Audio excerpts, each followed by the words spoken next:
வாழ்க, குருவே துணை, குரு அடி போற்றி. நேயர்கள், ஜோதிட அன்பர்கள் அனைவருக்கும் அன்பான வணக்கங்கள். நான் உங்கள் வாழ்க வளமுடன் ஜோதிடர் ஸ்ரீ குரு சுந்தர வடிவேல்.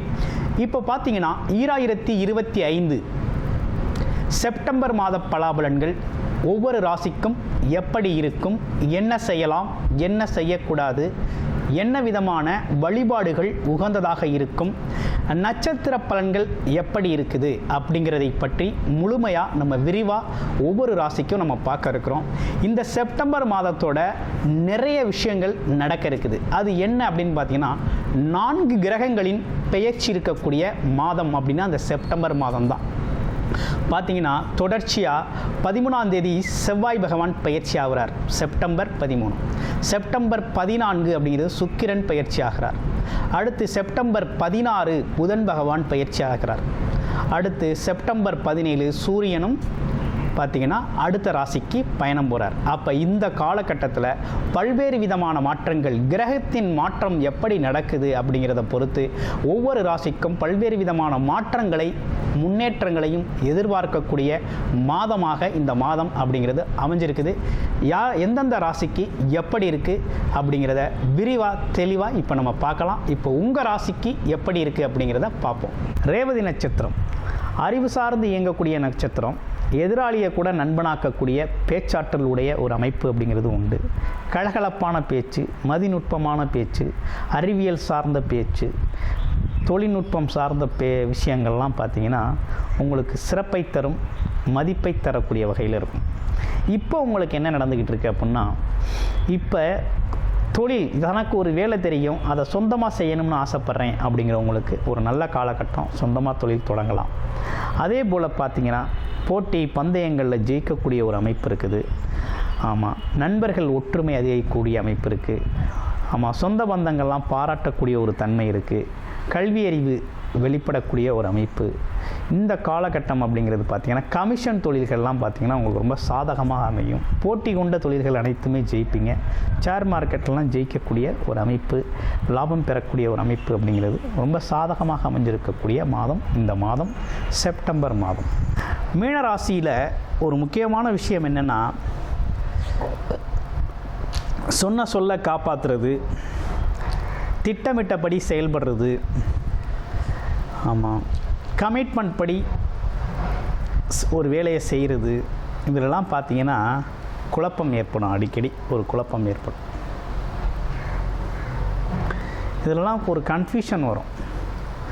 இப்போ சுச்சுவேஷன் என்னென்னா, 7.5 சனி அப்படிங்கிற ஒரு விஷயமும் போய்கிட்டு இருக்கு. 7.5 சனி, அதுவும் ஜென்மச்சனி போய்கிட்டு இருக்கு.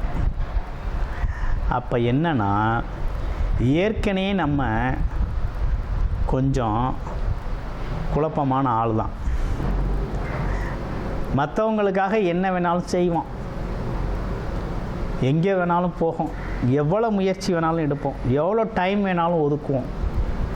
மற்றவங்கள உயர்த்துறதுக்கு, மற்றவங்கள வேலைகளை செய்கிறதுக்கு என்ன பயங்கரமாக எஃபர்ட்ஸ் போடுவோம். ஆனால் நமக்குன்னு ஒரு திட்டமிட்டு ஒரு வேலையை செய்கிறதுல குழப்பம் இருக்குது, செய்ய முடிகிறதில்ல. அப்படியே செய்யணும்னு முயற்சி எடுத்தாலும் தள்ளி போடுறது, பிறகு பார்த்துக்குவோம், நாளைக்கு பார்த்துக்குவோம், அடுத்த வாரம் பார்த்துக்குவோம், என்ன அவசரம் அப்படின்னு தள்ளி போட்டுக்கிறது. இந்த மாதிரி குணம் அப்படிங்கிறது உண்டு. அப்போ எல்லாத்தையும் தடை தாமதம் அப்படிங்கிறது மனசு நினைக்கிறது மாதிரி திட்டமிட்டபடி செயல்படுறது இல்லை. சூழ்நிலைக்கேற்ப, சந்தர்ப்பத்திற்கு ஏற்ப அப்பப்போ மனசு மாறுது, அப்பப்போ திட்டமும் மாறுது அப்படிங்கிறது தான் நிலை. இதில் சனி 7.5 ஜென்மச்சனி வேறு வந்துருச்சா. இப்போ என்ன நடக்கும், ஒரு பக்கம் வேலைக்கு போகணும்னு தோணும், ஒரு பக்கம் உடம்பு சொல்லும், சோர்வு காமிக்கும், இன்றைக்கி வேலைக்கு போக வேண்டாம், ரெஸ்ட் எடுக்கலாம் அப்படின்னு சொல்லும். மனசு என்ன சொல்லும், வேலைக்கு போக சொல்லும், உடம்பு ரெஸ்ட் எடுக்க சொல்லும். பிறகு உடம்பு சரியாயிரும், வேலைக்கு போகலாம், உடம்பு நல்லா இருக்குன்னு சொல்லும். ஆனால் மனசு என்ன சொல்லும், இன்றைக்கி போக வேண்டாம், நாளைக்கு போகலாம் அப்படின்னு மனசு பின்வாங்கும். இப்போ உடலும் மனமும் ஒரு குழப்பம், முன்னுக்கு பின் முரணாக செயல்படக்கூடிய ஒரு அமைப்பு உருவாகுது. நிறைய பேருக்கு இந்த சிக்கல் வருது. மீனராசியில். ஆமாம், இந்த குழப்பம் வருது.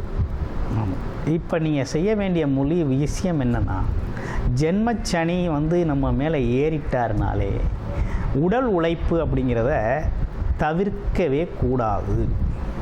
உடல் உழைப்புங்கிறத தவிர்க்கவே கூடாது. உடல் உழைப்பு செஞ்சுக்கிட்டே இருக்கணும்.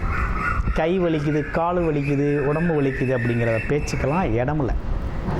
ஏதோ ஒரு வகையில் உடல் சார்ந்த உழைப்பு இருந்துக்கிட்டே இருக்கணும். அப்போ தான் உடம்பு மனசும் கொஞ்சம் கொஞ்சம் பேலன்ஸ் ஆகி போகும். ஒரே அடியாக ரெஸ்ட்டு விட்டால் ரொம்ப சிக்கலாயிடும்.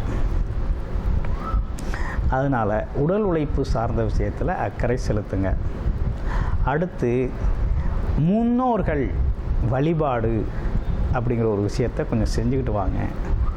வயதானவர்களை பார்த்தா உங்களால் முடிஞ்ச உதவிகளை செய்யுங்க. ஆமாம், செய்யுங்க.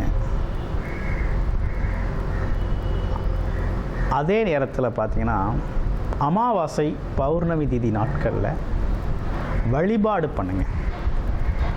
ஆலய வழிபாடு செஞ்சுக்கங்க. புரியுதுங்களா? ஆலய வழிபாடு செஞ்சுக்கங்க. குலதெய்வ கோயிலுக்கு போயிட்டு வாங்க. அதெல்லாம் ரொம்ப முக்கியமான விஷயம். ஓகேங்களா?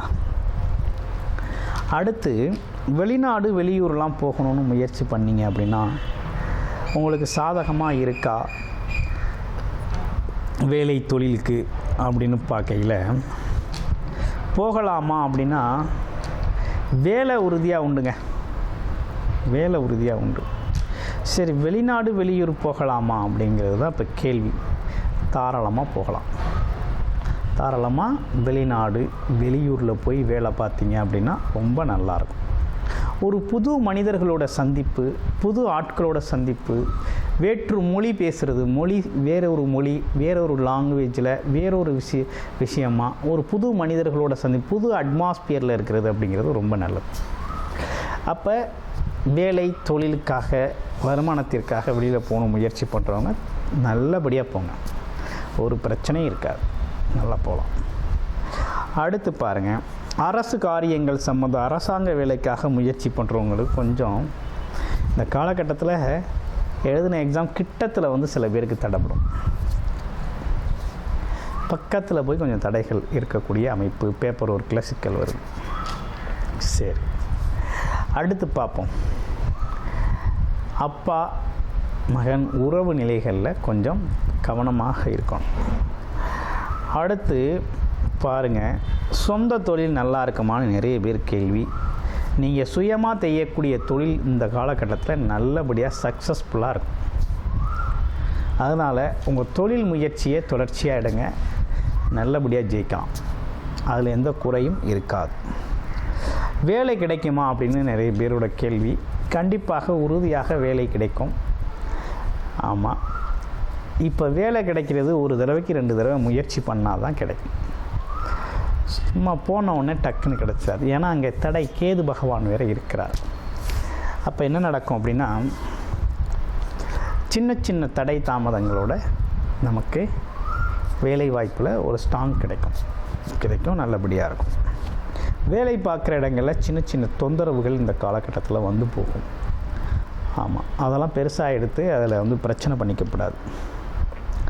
அடுத்து வேறு என்ன அப்படின்னு பார்த்தோம்னா, குடும்பம், பெண்கள் குடும்ப உறவுகள் எப்படி இருக்கும் அப்படின்னு பார்க்கையில், குடும்ப உறவுகள் அப்படிங்கிறது கொஞ்சம் பொறுமையாக போகணுங்கோ. அவசரப்படக்கூடாது.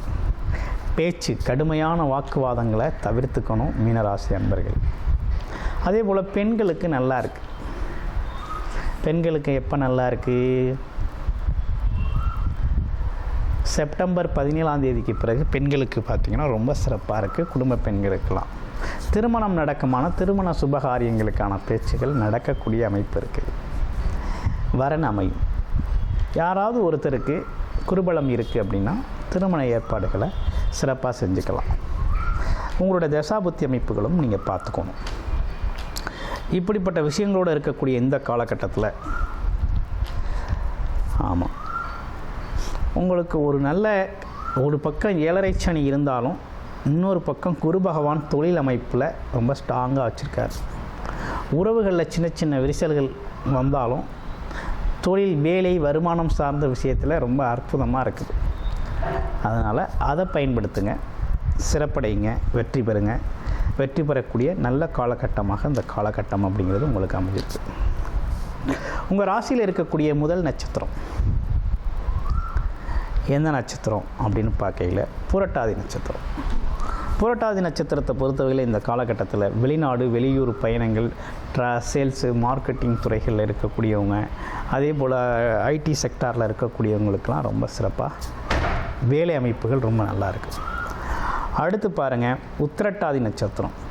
உத்திரட்டாதி நட்சத்திரத்தை பொறுத்த வகையில் பார்த்திங்கன்னா சின்ன சின்ன குழப்பங்கள் இருந்தாலும் ஆனால் வேலை தொழில் அப்படின்னு எடுத்துக்கிட்டோம்னா ரொம்ப ஸ்ட்ராங்காக இருக்கும், வருமானத்துக்கு ரொம்ப சூப்பராக இருக்குது. அதே நேரத்தில் ரிலேஷன்ஷிப் சார்ந்த விஷயத்தில் கொஞ்சம் விட்டு கொடுத்து போகணும், வாக்குவாதங்களை தவிர்த்துட்டு விட்டு கொடுத்து போகணும். இளைய சகோதர, மூத்த சகோதர உறவுகளில் கொஞ்சம் பொறுமையை கடைபிடிக்கணும். அடுத்து ரேவதி நட்சத்திரம் எப்படி இருக்குது அப்படின்னு பார்க்கல. ரேவதி நட்சத்திரத்தை பொறுத்த வகையில் செப்டம்பர் 17ஆம் தேதிக்கு பிறகு தான் கொஞ்சம் நல்லா இருக்குது. எடுத்த காரியங்களில் வெற்றி, படிப்பு சார்ந்த துறைகளில் வெற்றி, தொழில் அமைப்புகளில் வெற்றி, கமிஷன் தொழில்களில் வெற்றி, வியாபாரம் சார்ந்த தொழில்களில் வெற்றி அப்படின்னு பல்வேறு விஷயங்களில் வெற்றி பெறக்கூடிய அமைப்பு வருது. திருமணம் சார்ந்த விஷயங்கள், முயற்சிகள் கைகூடுறது, இப்படிப்பட்ட விஷயங்கள்லாம் நடக்க அமைப்பு அப்படிங்கிறது சிறப்பாக இருக்குது. ஆக மொத்தத்தில் இந்த மீன ராசி அன்பர்களுக்கு உடல் ஆரோக்கியம்லாம் எப்படி இருக்குது அப்படின்னு பார்க்கையில், உடல் ஆரோக்கியம் சார்ந்த விஷயங்கள் பார்த்திங்கன்னா கொஞ்சம் கவனம் எடுத்துக்கணுங்க. அதில் எந்த துறை, எது சார்ந்த விஷயத்தில் கவனம் எடுத்துக்கணும் அப்படின்னு பார்த்தோம்னா, இடுப்பு வலி, எலும்பு வலி, வயிறு சார்ந்த விஷயங்கள், அடிவயிறு சார்ந்த விஷயங்கள் இதெல்லாம் கொஞ்சம் கவனம் எடுத்துக்கணும். அதே போல் வண்டி வாகன பயணங்கள் அப்படிங்கிறது கொஞ்சம் பார்த்து போகணும். சறுக்கலான இடங்கள், மலைப்பகுதியில் ஏறுறது, படிக்கட்டுகள் ஏறுறது, பாத்ரூமில் நடக்கிறது, இதெல்லாம் வழுக்கி விழாமல் கொஞ்சம் நிதானமாக இருக்கணும். ஆமாம், உடல் ஆரோக்கியங்கிறது வயிறு, இடுப்பு பகுதிகள் இது சார்ந்த விஷயத்தில் கொஞ்சம் பெயின் வரும். அப்போ என்னென்னா உணவு முறைகளையும் உறக்கத்துலேயும் கொஞ்சம் கூடுதல் கவனம் எடுத்து உடம்பை பார்த்துக்கணும். மற்றபடி விஷயங்கள் எல்லாமே இப்படி இருக்குது. இந்த மாதத்தோட கிரக மாற்றங்களுக்கு ஏற்ற இந்த அமைப்புகளோடு இருக்குது. இப்போ உங்களுடைய பிறப்பு ஜாதகம் எப்படி இருக்குது அப்படிங்கிறத பார்த்துட்டு எந்தெந்த துறை சார்ந்து நீங்கள் இருக்கிறீங்களோ அது சார்ந்த முயற்சிகளில் சாதகமாக இருக்கா, பாதகமாக இருக்கா அப்படிங்கிறத இதோட ஒப்பிட்டு பார்த்து, தசாபத்தி அமைப்புகளோடு ஒப்பிட்டு பார்த்து அதற்கான முயற்சிகளை எடுத்து மிகப்பெரிய லெவலில் இந்த காலகட்டத்தை பயன்படுத்திக்கலாம். ஆமாம், வழிபட வேண்டிய தெய்வம் அப்படின்னா ஆஞ்சநேயர் வழிபாடு தான் உங்களுக்கு சிறப்பு. பண்ணிக்கோங்க. நன்றி, வணக்கம், வாழ்த்துக்கள்.